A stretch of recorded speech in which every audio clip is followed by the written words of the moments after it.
수학책 50쪽 두 양 사이의 관계를 알아볼까요? 보겠습니다. 1번 친구들이 여러 가지 부품을 사용하여 로봇을 만들고 있습니다. 서로 대응하는 두 양을 찾아봅시다 라고 되어 있네요. 여기서 보니까 서로 대응하는 두 양이라고 되어 있네요. 여러분 대응이 무슨 뜻이에요? 그쵸? 그리고 대응하는 두 개의 양이에요. 그래서 이거는 서로 어떤 짝을 이루고 있는 규칙? 그쵸? 그 정도 생각하시면 될 것 같아요. 한번 볼게요. 여기 보니까 똑같은 책상 하나에 친구가 두 명이 앉아 있어요. 책상 하나에 친구 두 명, 마찬가지로 책상 하나에 친구 두 명이 앉아 있고요. 또 책상 하나에 상자가 하나씩, 책상 하나에 상자가 하나씩 이렇게 짝을 이루고 있네요. 이렇게 짝을 이루고 있는 것을 우리는 대응이라고 합니다. 조금 더 자세히 알아보겠습니다. 2번 준기는 사각판과 바퀴를 사용하여 자동차 로봇을 만들고 있습니다. 사각판의 수와 바퀴의 수 사이에는 어떤 대응 관계가 있는지 알아봅시다 라고 되어 있네요. 자, 구하는 게 뭐죠? 자, 구하는 거는 사각판의 수와 바퀴의 수 사이의 대응 관계를 알아보라고 하는 거네요. 다시 보겠습니다. 사각판의 수하고요. 사각판의 수와 바퀴의 수예요. 바퀴의 수. 자, 사각판의 수와 이렇게 바퀴의 수 간의 대응 관계를 알아보는 겁니다. 주어진 조건 한번 꼼꼼하게 볼게요. 여기 사각판의 수가 몇 개예요? 한 개가 있어요. 한 개에 이 바퀴는 몇 개씩 달리나요? 두 개예요. 사각판 하나에 바퀴가 두 개 달려 있는 것들이 다음에 늘어날 때마다 어떻게 되죠?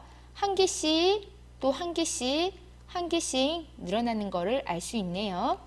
자, 이것을 좀 정리해 볼까요? 자, 사각판은 한 개, 두 개, 세 개, 네 개씩 이렇게 한 개씩 늘어나는 데 대해서 바퀴는 두 개, 네 개, 여섯 개, 8개로 변하는 걸 알 수가 있어요. 그렇죠. 사각판은 한 개씩 늘어날 때마다 바퀴의 수는 두 개씩 늘어나더라. 그렇죠. 그리고 이걸 좀 더 정리해 볼까요? 사각판의 수와 바퀴의 수의 규칙은 어떻게 된다? 사각판이 한 개 늘어날 때마다 바퀴의 수는 두 배씩 늘어난다. 그렇죠. 사각판이 한 개씩 늘어날 때 바퀴는 두 배씩 늘어나는 것을 알 수 있습니다. 맞나요, 여러분? 준기가 이어서 조립할 모양을 붙여보세요 되어 있네요. 뒤에 준비물 5를 꺼내서 여러분들이 직접 한번 붙여보세요. 다 붙여보셨나요? 자, 다 붙였더니 이런 모양이 되나요? 그래, 여러분들이 위에 나와 있는 거 다음번에도 마찬가지로 판 하나에 바퀴 두 개를 이렇게 붙여서 완성시킬 수 있을 거예요. 그러면 그 다음 모양도 마찬가지로 이렇게 상상할 수 있을 것 같아요. 다음 문제 보겠습니다. 사각판이 10개일 때 바퀴는 몇 개가 필요할까요? 어떻게 알 수 있는지 설명해 보세요 라고 되어 있네요. 자, 마찬가지로 구조하면 됩니다. 자, 구하는 거. 자, 바퀴는 몇 개 필요할까요? 자, 필요한 건 바퀴수예요. 자, 주어진 조건은 사각판이 10개래요. 사각판이 10개일 때는 바퀴는 대체 몇 개지? 라는 게 문제의 상황이겠네요. 자, 여러분들 어렵지 않게 구할 수 있을 것 같아요. 사각판 한 개에는 두 개씩, 그쵸? 두 개일 때는 네 개씩, 세 개일 때는 여섯 개, 네 개일 때는 8개. 그렇다면 10개일 때는 몇 개가 되겠나요? 그래요. 20개가 될 것 같아요. 그죠? 그래서 우리가 쭉 일례로 세워놨다면 바퀴가 필요한 것들을 쉽게 생각할 수 있습니다. 자, 여기서 우리는 어떤 규칙을 찾을 수 있을 것 같아요. 그게 바로 대응 관계를 알아보는 건데요. 우리가 사각판의 수하고요, 이 바퀴수 사이의 관계를 어떻게 말할 수 있을까요? 자, 기준을 뭘로 잡을까요? 자, 기준을 한번 잡아볼게요. 기준을 사각판의 수에 넣을 것인지 아니면 바퀴의 수에 놓을 것인지 생각을 먼저 해보는 거예요. 그러면 첫 번째 기준을 선생님이 사각판에 두겠습니다. 사각판은 바퀴수에 자, 이 사각판은 바퀴수의 어떻다? 그래요. 반이 됩니다. 반이다. 두 번째 기준을 이번에는 선생님이 바퀴에 둬볼게요. 자, 바퀴의 수는 어떻죠? 이번에는 바퀴의 수예요. 바퀴의 수는 사각판에 어떻게 되어 있죠? 그쵸? 바퀴 수는 사각판의 2배이다. 자, 여러분 이 대응 규칙 이해할 수 있겠나요? 자, 대응 규칙을 알 때는요, 반드시 두 짝을 이뤄요. 짝이 있는데 그 짝을 주인공을 누구로 삼느냐에 따라서 조금 달라질 것 같아요. 사각판을 먼저 잡으면 이 사각판은 바퀴 수에 비해서 어떻게 되는지를 생각하시면 되고요. 바퀴의 수라면 바퀴는 이 사각판에 비해서 어떻게 진행이 되는지를 생각해서 쓰시면 됩니다. 할 수 있겠나요? 4번 지혜와 슬기는 노란색 사각판과 초록색 사각판으로 로봇의 몸체를 만들려고 합니다. 노란색 사각판의 수와 초록색 사각판의 수 사이의 대응관계를 알아봅시다 라고 되어 있네요. 준비물 6 준비하시고요. 여러분들이 이 네 번째 다음에 어떤 그림이 나올지 한번 해보세요.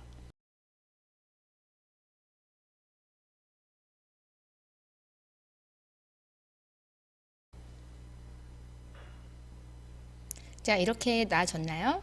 자, 그러면 문제를 풀면서 하나씩 해결해 봅니다. 노란색 사각판과 초록색 사각판으로 모양을 어떻게 만들었는지 살펴보세요 라고 되어 있네요. 살펴보면 어떻게 되어 있죠? 그래요. 노란색 사각판과 초록색 사각판이 어떻게 되어 있는지 한번 보겠습니다. 제일 첫 번째 줄에서는요, 초록색 사각판을 2개를 놨어요. 그쵸?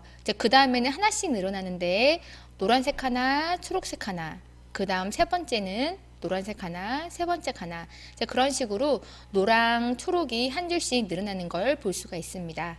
맞나요? 두 번째 볼게요. 위 모양에서 변하는 부분과 변하지 않는 부분을 찾아보세요. 변하는 부분은 어떻게 변하는지 말해보세요 라고 되어 있네요. 변하는 부분은 어디이고요. 그리고 변하지 않는 부분이 어디인지 두 가지를 한번 찾아보겠습니다. 변하는 부분은 위에 노랑, 초록이 한 개씩 늘어나고 있고요. 변하지 않는 부분은 이 초록 처음에 2개는 변하지 않고 있습니다. 맞습니까? 세 번째 보겠습니다. 모양에서 변하는 부분과 변하지 않는 부분을 생각하며 노란색 사각판의 수와 초록색 사각판의 수가 어떻게 변하는지 표를 이용하여 알아보세요 라고 되어 있네요. 자, 변하는 부분하고요. 변하지 않는 부분을 생각할 거예요. 그러면서 노란색 사각판과 초록색 사각판의 수를 한번 써보겠습니다. 노란색 수가 1개일 때 초록색은 3개이겠죠. 노란색이 2개일 때는 초록색 수는 4개가 되겠습니다. 그리고 노란색이 3개일 때는 초록색 수가 5개가 되고요.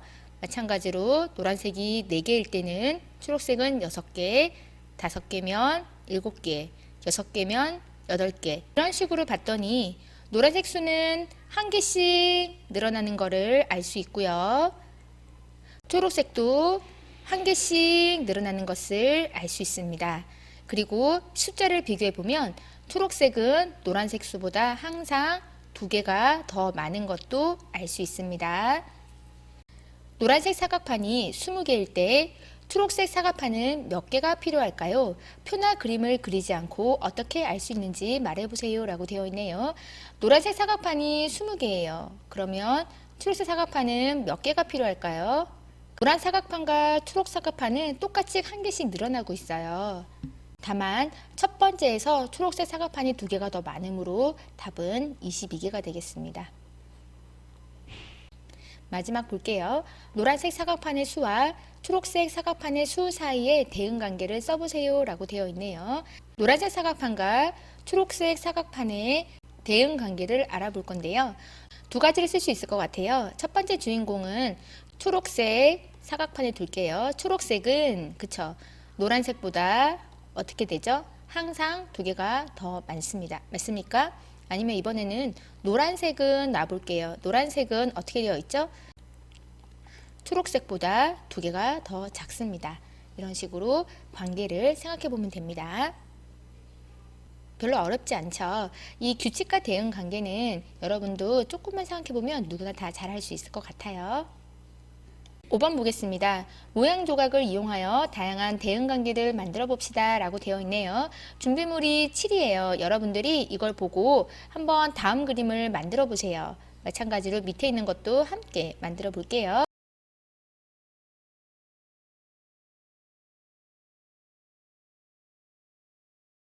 자, 대응 관계 한번 얘기해 볼까요? 첫 번째 그림에서 늘어나는 거는 마름모 하나랑 삼각형이 늘어났어요. 세 번째 그림에서도 마찬가지로 마름모 하나랑 삼각형 하나씩 늘어났어요. 그러면 항상 마름모와 삼각형은 똑같은 수로 늘어나는데 처음 시작부터가 삼각형이 마름모보다 한 개가 더 많았어요. 그래서 여기에 대한 대응 관계는 삼각형 조각의 수가 항상 마름모보다 한 개 더 많다고 하면 되겠죠. 마름모는 삼각형보다 한 개가 작던지 삼각형은 마름모보다 한 개가 더 많다. 이런 식으로 대응 관계가 나타나질 것 같아요. 두 번째 그림 볼게요. 사각형 하나에 삼각형이 두 개 붙어 있네요. 두 번째 그림에서는 사각형 하나에 삼각형 두 개 붙어 있고요. 이런 식으로 늘어납니다. 항상 늘어나는 거는 사각형이 한 개 늘어날 때마다 삼각형은 2배씩 늘어나는 걸 알 수가 있네요. 여기서도 마찬가지로 사각형의 수는 삼각형의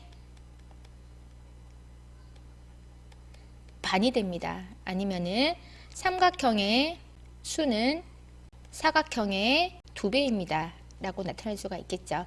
여러분들이 그림을 잘 보고요. 그 다음번에 일어난 상황에 대해서 생각을 해본다면 달라지는 것들에 대한 대응 관계를 충분히 생각할 수 있을 거예요.